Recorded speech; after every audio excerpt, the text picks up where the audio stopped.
ये भाई बीबी एक अपने आदमी को 15 बोटी कर दी है। बोटी बोटी काट के उसके बाद ड्रम में डाल के मनाली घूमने चली गई मुस्कान। ठीक है, ऐसी बीबी पे भरोसा कैसे करें।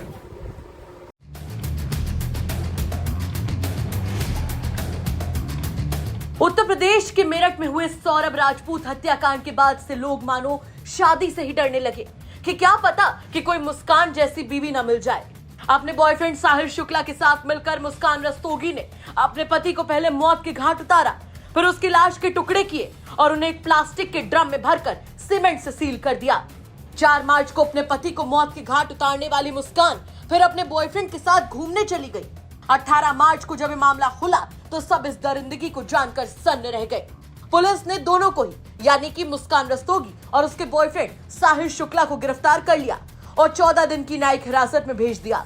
लेकिन चलिए जान लीजिए कि आखिर पति सौरभ राजपूत की हत्या की आरोपी मुस्कान की जेल में पहली रात कैसे कटी और आखिर पूरी रात उसने क्या क्या किया। पति की हत्या करने वाली मुस्कान जेल में पूरी रात नहीं सोई।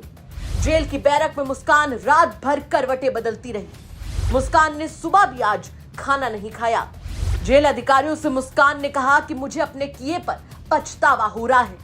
आपको बता दें कि मेरठ में अपने पति और पूर्व मर्चेंट नेवी अफसर सौरभ राजपूत की निर्मम हत्या करने वाली आरोपी मुस्कान की जेल में पहली रात बेचैनी में कटी। वो रात भर सो नहीं सकी और खाना भी नहीं खाया।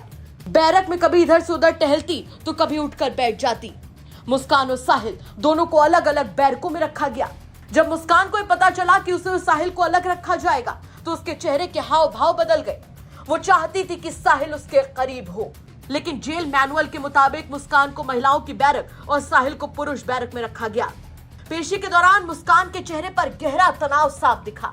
जब पुलिस उसे और साहिल को मीडिया के सामने लाई तब उसकी मांग में सिंदूर नजर आया।